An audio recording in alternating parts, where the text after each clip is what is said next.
fenêtre pour l'emploi, pour parler justement d'emploi, à l'occasion d'une initiative qui est passionnante, qui est portée par France Travail, 8 mois pour aider un senior à trouver un emploi. On en parle beaucoup de ces seniors et on va en parler avec vous, Nadine Crinier. Bonjour. Bonjour. Ravi de vous accueillir, directrice régionale Île-de-France, France Travail, donc ex-Pôle emploi, avec une initiative, bien plus d'ailleurs, un outil, Atout Senior. Qu'est-ce que c'est exactement et quel est l'objectif ?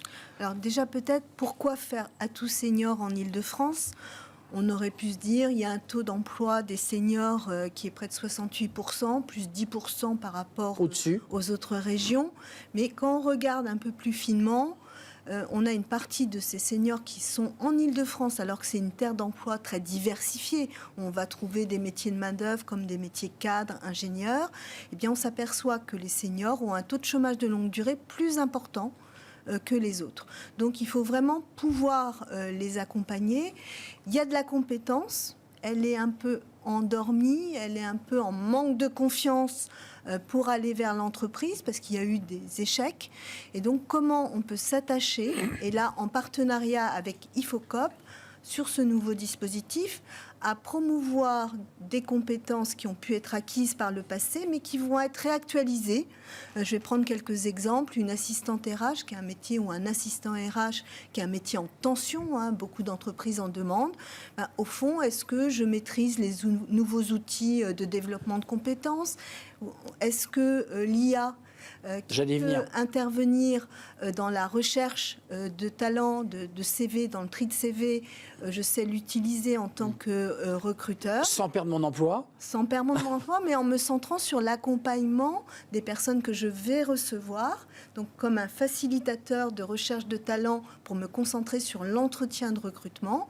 Eh bien, tous ces éléments-là vont être apportés dans une formation théorique, 400 heures, et après, je vais aller en entreprise, non pas pour faire un stage, être à côté d'une personne qui sait, mais pour faire. Oui. Voilà. Opérationnel. Tout à fait. 1000 demandeurs d'emploi de plus de 50 ans, parce que ça demande aussi pour vous un criblage assez précis de ceux que vous allez accompagner. On parle de reconversion, où on est sur, je dirais, on upgrade des métiers ou des compétences, parce que ça peut être les deux. On peut aussi avoir une appétence pour un nouveau métier et de se dire, sur la base de mes compétences, j'ai plutôt envie d'aller par là. Est-ce que ça sera possible ? Alors, le but, c'est d'upgrader les compétences, mais pourquoi pas aussi la reconversion. Par contre, on sait qu'il y a des gens qui sont dans ces métiers qui sont en tension, mais pour autant, ils n'y accèdent pas.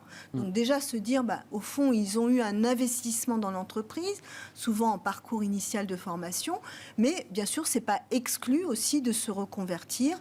Et donc là, on va mobiliser, et c'est ce qui est innovant dans l'engagement aussi des personnes en recherche d'emploi, c'est qu'elles peuvent mobiliser leur compte personnel de formation. À 25%, c'est bien ça ? Dans le financement de la formation. Si elles n'ont pas assez, on va venir, nous, France Travail, compléter ou prendre en charge totalement. Bien sûr, ce n'est pas un frein.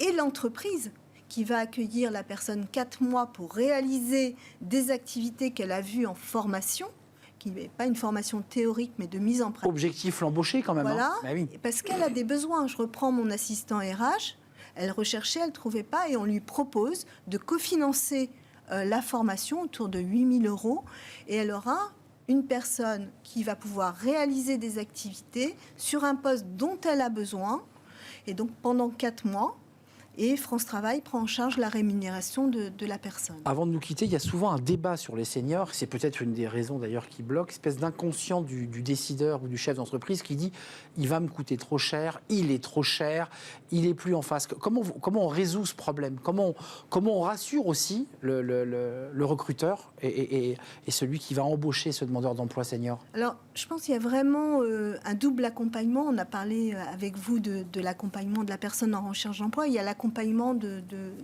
chef d'entreprise. Exactement. Dans notre région, 80% des employeurs sont des petites, moyennes entreprises. C'est vrai. Et donc, elles ont besoin d'être guidées parce qu'elles ont besoin d'aller vite. Donc, elles vont poser à notre conseiller entreprise guider et rassurer. Un schéma peut-être tout prêt, qu'elles imaginent simple pour nous. Je veux quelqu'un comme monsieur Untel que j'avais recruté l'année dernière ou madame Untel. Et donc, c'est là où nous, on doit amener une vision assez concrète de ce dont il a besoin. Donc, c'est le questionnement, c'est l'écoute.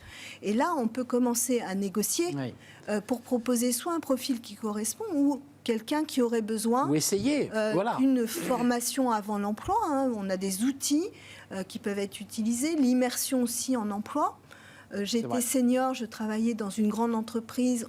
Là, j'ai une opportunité dans une petite entreprise où mes soft skills vont être différents dans la mise en œuvre. Se réadapter à un nouvel environnement. Je peux faire une immersion pour voir si je conviens à l'employeur, mais aussi si ça me convient. Merci Nadine Crinier, atout senior, avec une obligation de résultat, c'est important de le dire, chez France Travail, avec l'idée que cette expérimentation, si elle dépasse les 80% d'accès à l'emploi, elle pourra se pérenniser. C'est important. Il y a des objectifs extrêmement précis portés par toute l'équipe de France Travail et Thibaut Guilhuy, qui est souvent venu sur ce plateau.